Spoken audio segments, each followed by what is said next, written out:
Hey, good evening. It's Monday, August 2nd. Thanks so much for being here tonight. This morning I talked about the world has a problem. It's a God problem because we're not looking to God as a culture, as a country, to address the issues that we're facing.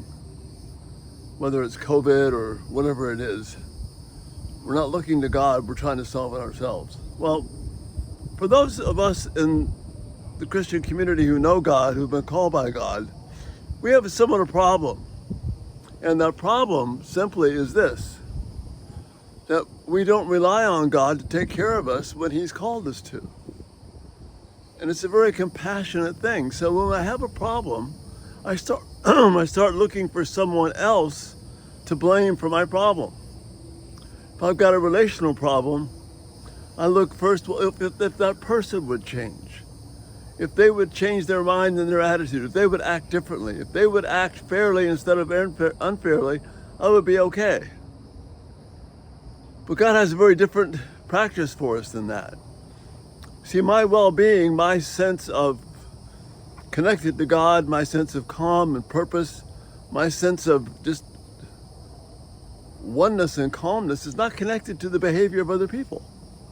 Because when I need other people to do the right thing for me to be okay, I'm allowing those people to control me. If you will, I'm giving them the keys to my heart and letting them run around with it any way they want to. Instead, I need to be giving the keys to my heart to God.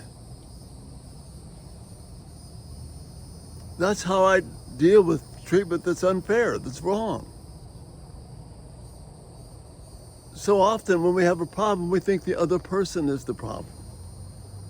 It doesn't mean the other person may not need to change, or we may not need to help them change. We may need to do that. But ultimately, it's not about whether somebody else will do the right thing so I can feel better, or I can be better. That's one of the great joys of knowing Christ. It's one of the great joys of being able to trust God, to know that He knows me and He hears me. In Psalm 34, David is running from Saul. He's running from, he realized he's put himself in the Philistine city where they want to kill him. And he's panicked, and so he makes some poor decisions. But then he kind of comes to his senses, and he says this, I sought the Lord and He answered me. He delivered me from all my fears. Those who look to Him are radiant. Their faces are never covered with shame. Saul and Abimelech and the Philistines hadn't changed. They still want to kill him. They're still after him. But David knows that if he can look to God, he's going to have security.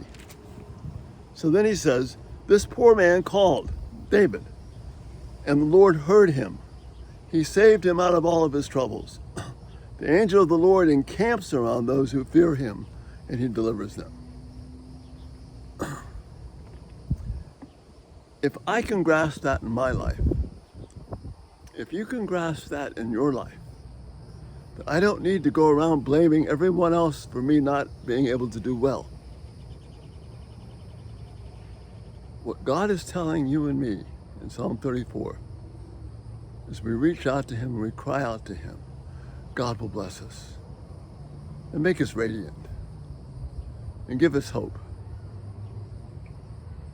Because that's what He's about. We can be these people that call out to God, and He does make our face radiant. He does bring joy to us. These words in Psalm 34 are just designed for us. I don't need other people to change for me to do well. I sought the Lord and He answered me. He delivered me from all my fears. Those who look to Him are radiant.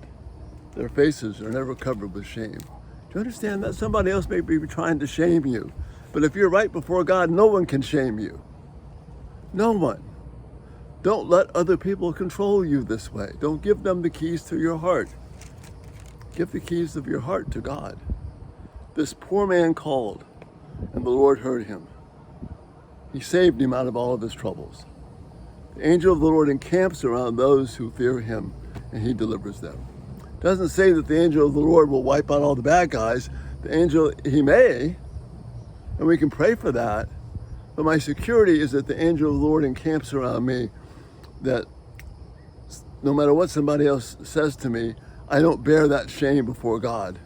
Don't let other people shame you into doing things. Don't let other voices call you away from trusting God.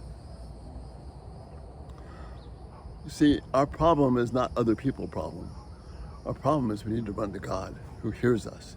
And just as with David, we can call out, and I can identify this poor man, call out to God. And you know what God does?